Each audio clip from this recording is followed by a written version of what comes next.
I've got a cold. It actually doesn't happen that often, but man, got one right now and I've got to record. I'm not a fan of the month of November. Like, I've got beef with it. There's the Seattle rain. That doesn't help. It's not quite falling as snow in the mountains. But it's not really that. It's how my body reacts to the changing and the loss of the light. Something shifts, and during that month, I just kind of like lose motivation to be outside. Even though rationally I know I want to be out doing stuff, I'm more tired than normal. When I do lace up the running shoes, it feels more like work than what I want to be doing. And I never regret those runs or night mountain bike rides, but I'm also kind of glad when they're done, like I've upheld my end of a bargain. I missed long summer days and bright mornings and the fall's gentle warmth amongst the dug firs and final pleasant swims in my local rivers. But in November, I'd rather just sleep in than be outside before work, in the dark, the cold, and the rain. But slowly, my body adjusts to the shifting light, and sometime just after Thanksgiving, I emerge into December, one of my favorite times of year, feeling like my normal self. Our community is sending eager texts about weather reports and awaits the arrival of the season's first powerful winter storms. Here in town, Seattle dresses itself in lights to stand out against the dark, and my nighttime runs get a little more pleasant, and somewhere in the rhythm, I stop wishing for the summer or the fall or the spring. I get excited to mountain bike in the dark, and I'm just grateful for it all. Even November. The darkness seems to clarify what's important. This year as the solstice arrives, I just want to say that I'm grateful for you listening right now.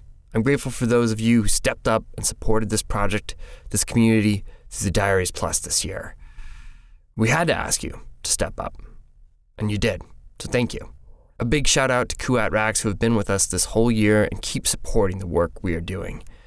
And everyone who shared a story with us, who penned a short, or who sat down for an interview.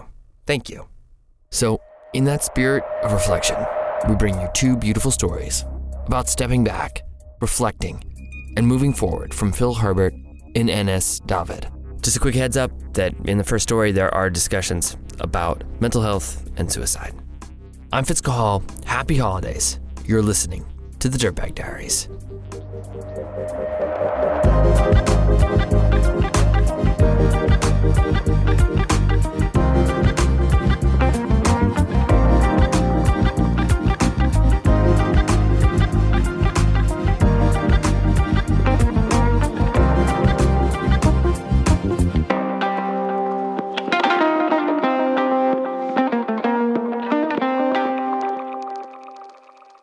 I remember a lot of my firsts. My first kiss, my first beer, my first powder day. But maybe none have been more important to the path of my life than the first time I ever took a photograph. I was 8, and my family was on a late fall trip up to Glacier National Park. Almost everything had closed by that point in the season, but we stayed in a mostly deserted wing of the mini Glacier Hotel, free to roam away from the summer crowds. For the trip, I had been given a green 110 camera. It was a skinny rectangle of plastic, and it took a film cartridge that resembled a music note more than a traditional roll of film. I had one roll of film for the whole trip, which gave me 8 frames, 9 if I was lucky. On the first morning of our trip, my family hiked a mile or so up a trail and emerged on a lake. It was a gray morning with socked-in clouds, and we could just make out the hint of a glacier on the far side of the lake. I raised the camera to my face, wind the film, and click. The shutter flapped open, then closed again, and the world changed forever. A photograph captures a specific moment, a moment that once passed is gone forever. A soft breeze blows through a pine and a single needle falls. A ripple in the water travels imperceptibly across the lake. A glacier shrinks just a bit. Even the photograph itself captures the passage of milliseconds as the shutter sits open for just that moment. On a small enough time scale, everything becomes blurry. I place the camera down and skip some rocks. The limestone that lined the shore was created by tiny marine organisms who lived in prehistoric seas that covered the area. When they died, their skeletons became calcite, which over millennia became limestone. The Montana limestone is the oldest sedimentary rock in the world, carved off by the transiting glaciers. The glaciers smashed the boulders into rocks and the rocks into gravel. As the glaciers melted in the summers of centuries, the glacial waters smoothed the limestone gravel. All of that energy, all of that time, only to have an 8-year-old kid from Salt Lake City throw a few into a lake, never to be seen by another human again. Wind the film, and click. If you could look closely enough at this image, the lake is microscopically deeper from the pebbles displacing the water. There are a few less pine needles on those trees. The glacier is a bit smaller. There's a bear in this one.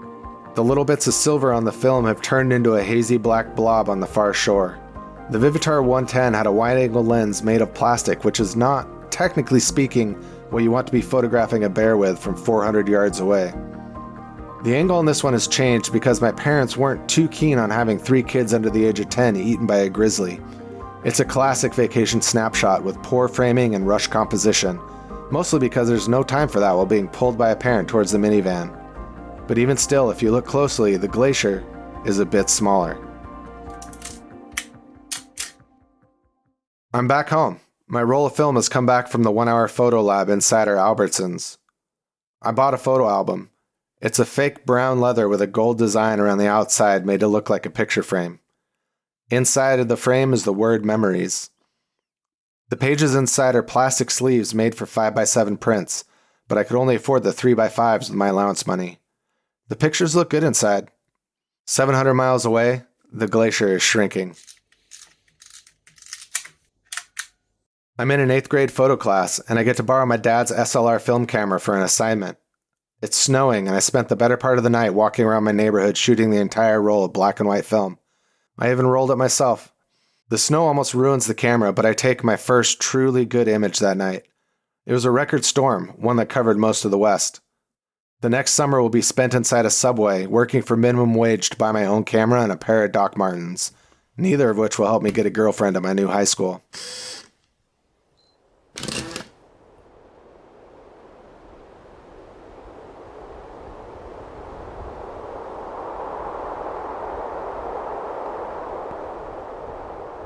I woke up in my car freezing to death. The night before, I got a call that my childhood best friend had killed himself. I ran into him the week before at a Barnes & Noble, but my cell phone didn't have a camera in it yet. I left my dorm room at the University of Utah and drove. I didn't know where I was going until I made it to the top of Little Conwood Canyon. I watched the snowcats groom the slopes while I cried. I cried until I couldn't cry anymore, and finally fell asleep as the cats shut their lights off, my last tears freezing to my eyelashes. That morning dawned cold and clear and beautiful. I pulled my camera out. It's digital now, and the shutter angrily flaps open, then closed. The sound rips through the morning silence like a gunshot. I look at the back of the camera. It's not good. I'm too cold to hold the camera still. I get my phone handed back to me by my in-laws, who tearfully wave goodbye. My wife, my dog, and myself are all packed into a U-Haul, our truck in tow. This picture's for Facebook. We're the 3 amigos sitting 3 across, headed 3 states over to Oregon. Inside the truck is a clear Rubbermaid tub of all my old film and 1 fake leather photo book with 3x5 pictures in it peeking through the plastic. A year previous, we had been married on a cold winter night with a handful of friends and family. This time, I was in front of the camera, looking like an imposter next to a snow princess as the flakes slowly drifted down around us.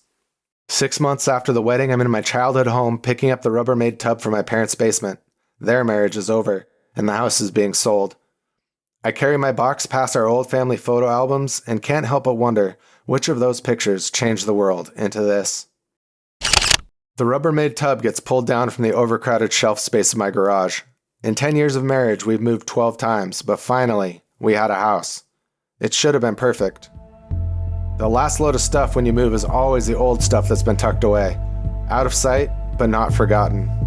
Now, it's the last bin of my things going into the U-Haul as I move a 13th time, and she stays put. We look at each other for a long time, everything that was ever said and unsaid between us hanging in the air. Hey, have I ever shown you the first photo I ever took?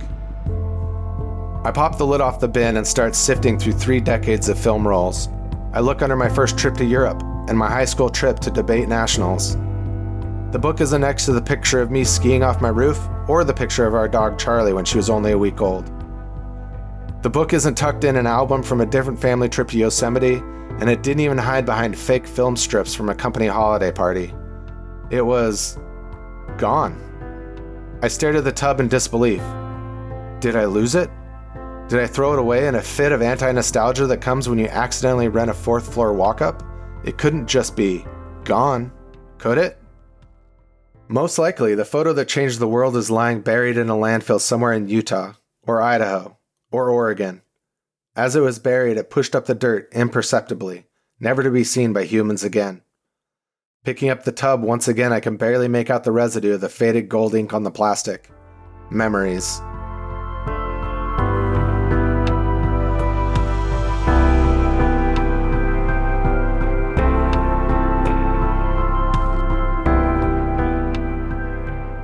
The bin gets buried somewhere in the back of the truck, out of sight, but not forgotten. I walk out of the garage one last time and drive away. I know now what I need to do. I need to go and see if my glacier is still there. The GPS says 735 miles to go. If I'm lucky, I still have one frame left.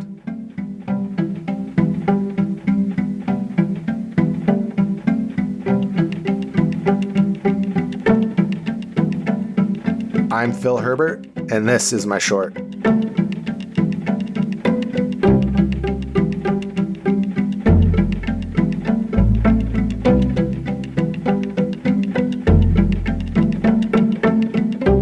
After the break, N.S. David. Support for the diaries comes from Kuat Racks. They've released the Ibex, an overlanding truck bed rack that handles substantial loads both on and off the grid, because we could all use some time off the grid, seriously.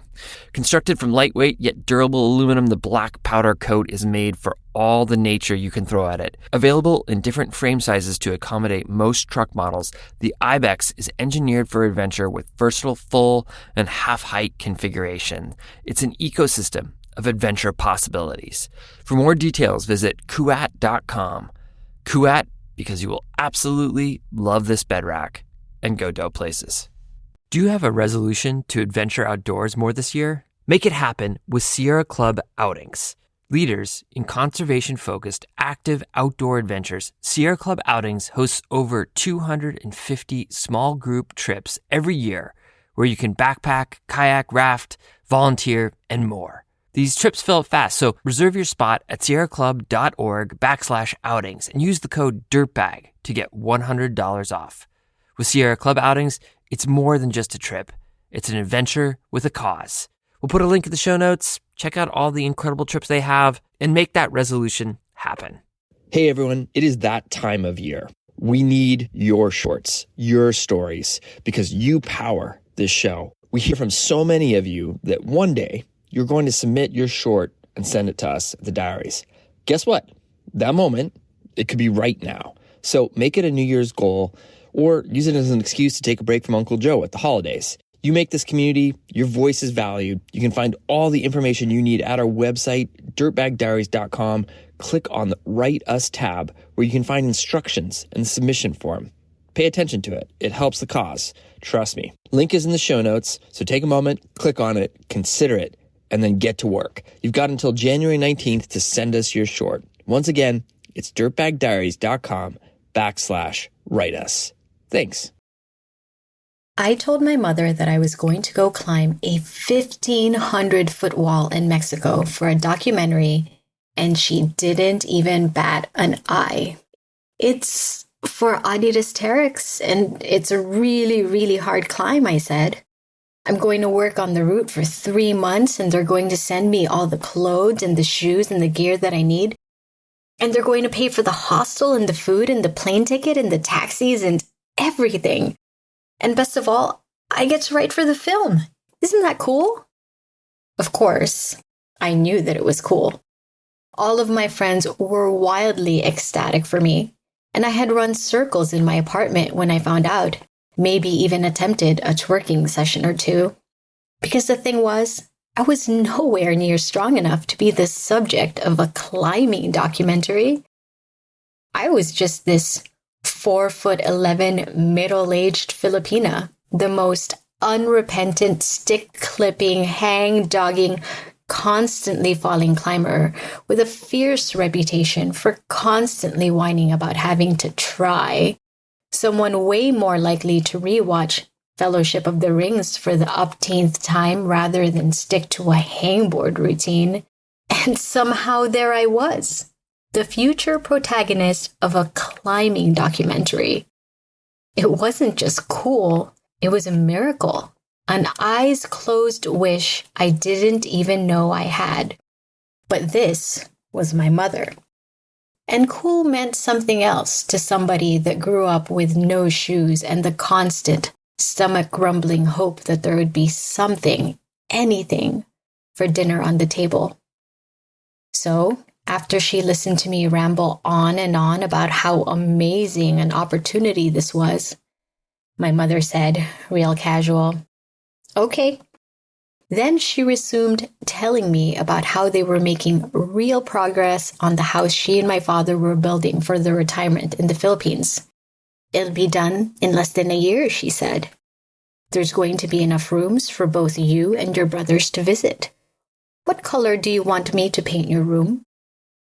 To be clear, I don't say any of this as a condemnation. I'm not here to judge my mother, because while it may sound like it, I know my mother's reaction, or lack thereof, didn't stem from callousness. I know it wasn't because my mother doesn't love me. In all the ways that she knows how to love, in all the ways that she defines love, she loves me more than anything. We're just different.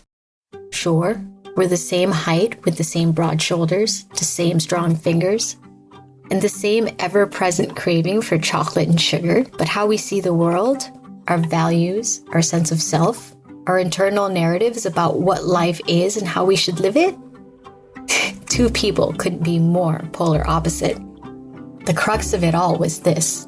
When I think about my childhood in a Philippine jungle, I can never remember specific days, specific events. Instead, what I remember is a 7-year cascade of sunlight, the damp loam between my toes, the burst of sweetness after biting into the arrows of a ripe jackfruit, the stickiness on my chin and face and hands after devouring it all until my belly ached, the warm rain sluicing down every limb after running naked into the road to greet a summer storm, the rocks slammed into my knees when I inevitably tripped on the dirt roads, the ocean, salty, blue, too vast and too terrifying, spiders everywhere, in the corners of every room, in the nook of every branch, in the matchboxes inside every kid's pocket.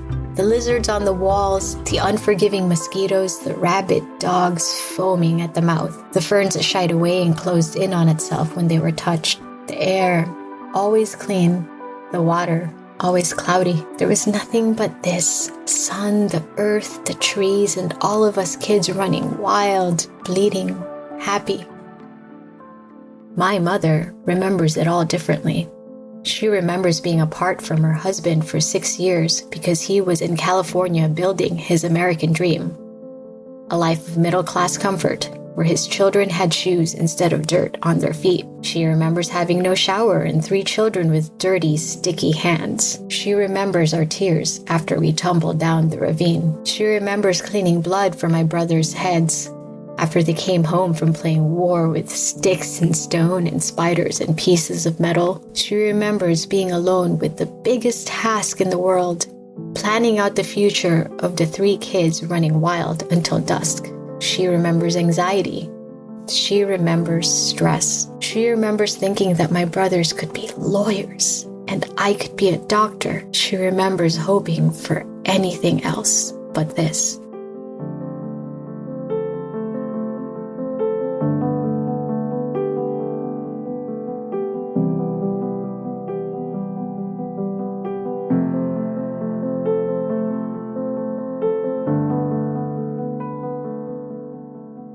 Here's an example of a catch-up phone call with my mother. "Where are you?" This was always her first line of every call and every text chain. "Oh, I'm on the 395 on the way to Bishop. I'm going to climb this mountain with my friend." Which friend? Brian, I think you've met him from my art exhibit. You're always going out every weekend. You should be working. Why are you going out again? Because it's the weekend, Ma. That's the point of weekends. To have fun. Fun. You're always having fun. Well, yeah. What else would you rather have me do? Except I wish I could tell her that it's not actually entirely fun.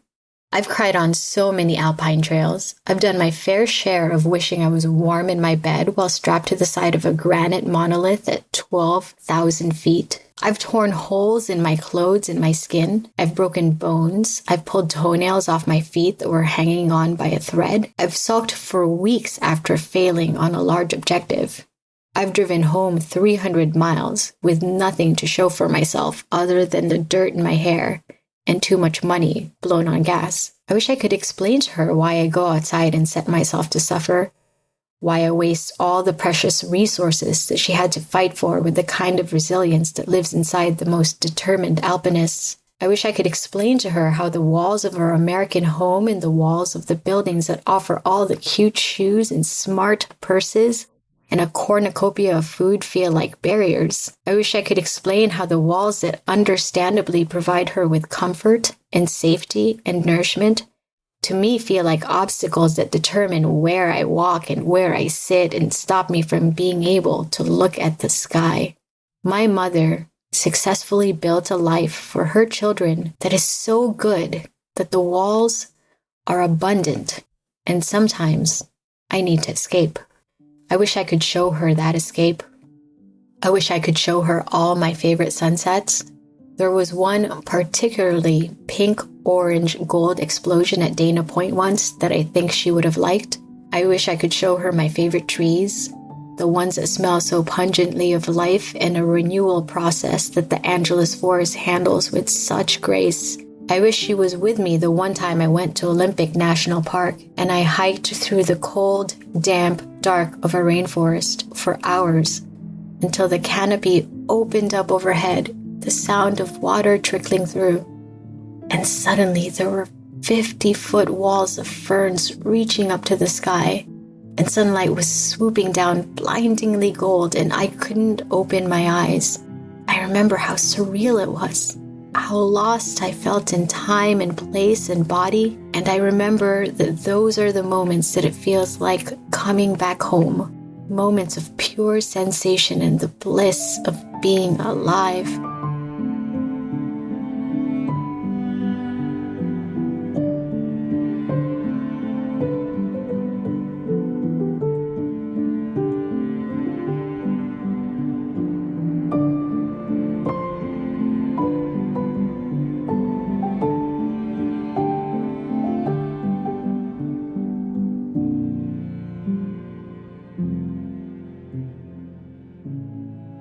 The documentary came out last year, and I still haven't sent my mother a link.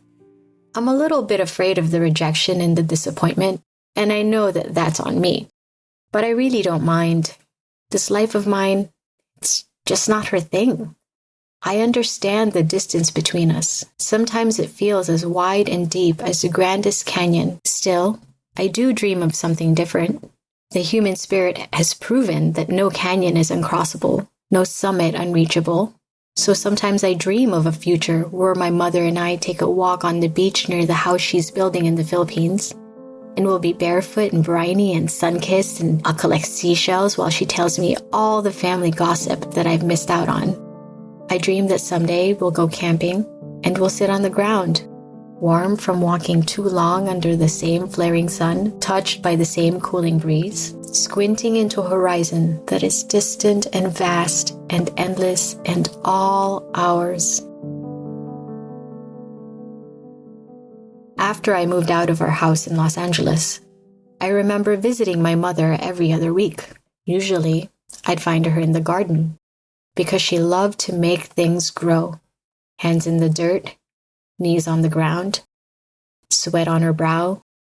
She'd take me out to one rose bush or another, telling me to look, to smell, to see what she had coaxed to bloom.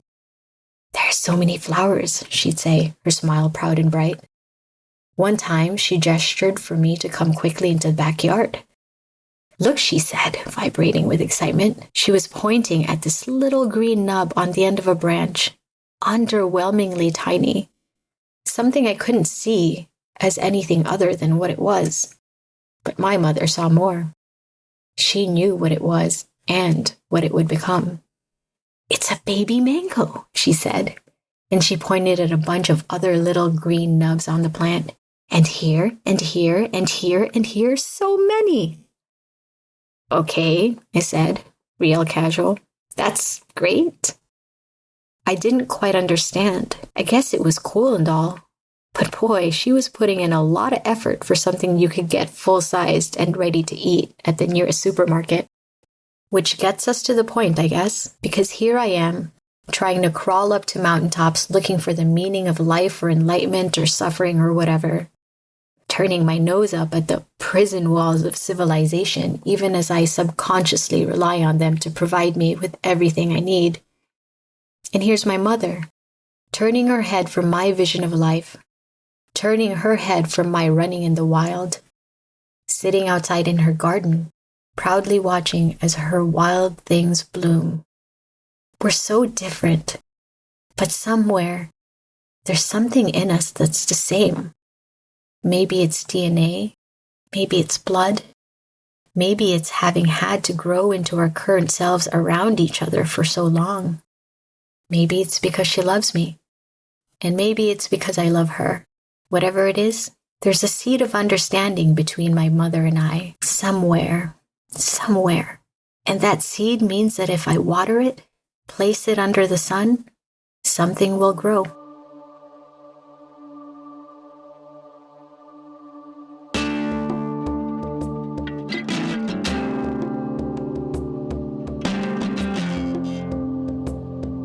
My name is N.S. David, and this is my short.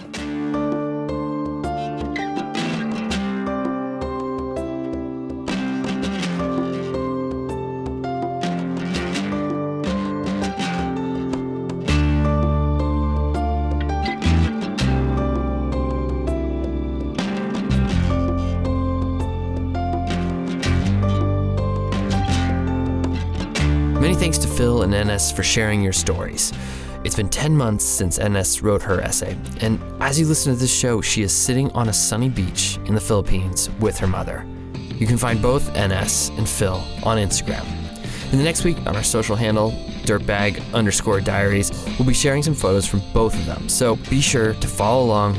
Our stories come from friends of friends, and from you, our community. If you have a compelling idea for a guest or a story, please give us a shout. You can email us at editor@ducktapethenbeer. Music today from Frozen Mesa, Joya, Sigda, Sunshapes, and Brendan O'Connell. The tracks are courtesy of the artists or Track Club. Jacob Bain and Nis Kodo composed our theme song. You can find the links to the artists at our website, dirtbagdiaries.com.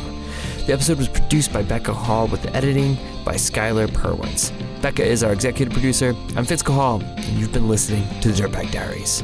We'll catch you in the new year. Thanks for listening.